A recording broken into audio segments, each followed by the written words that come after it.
Before we go on, I'd like to make sure we are using the same terminology in the same way. So let's share the screen once again here. And you're taking a look at a iteration of the Airbnb website from a few months ago. They have this little widget up at the top where it allows you to very quickly see if you can make a booking, without even getting into the interior of the website. And when you finally get down here to the end and you hit the search button, note that this little pop-up appears that says, go anywhere, anytime, I'm flexible. It's pretty easy to imagine what that's all about, that people were coming to the site, they weren't finding properties that they liked for the times that they wanted to book them, and so they just abandoned ship. Well, that's a very costly thing from Airbnb's standpoint. And so somebody discussed the idea of like, what can we do to retain those people?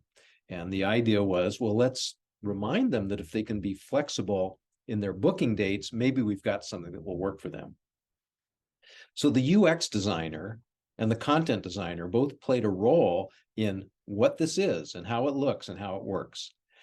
In both cases, those people are concerned with taking the user through the experience of booking an Airbnb. That's the end game here, but to do it in a pleasurable, easy, clear way. And so the UX designer is going to do that using visual tools mostly, typography, space, shape, color, layout. And the UX designer in this case had to decide, where should this thing pop up? What should cause it to pop up? Should it have rounded corners? Should it be white? Should it have a button within it? Should there be a drop shadow on the button?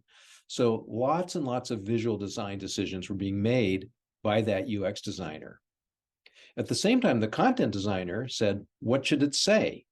And so those specific word choices here, go anywhere, anytime, I'm flexible, were probably among several that were developed and tested by the content designer. And together, they brought their talents together and created this little feature.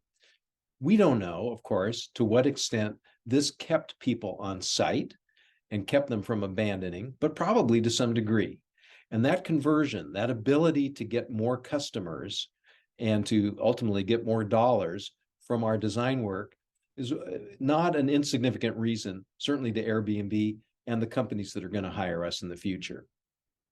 So when we talk about UX designer, we mean the people who are helping make the digital experience work better for the user through visual means.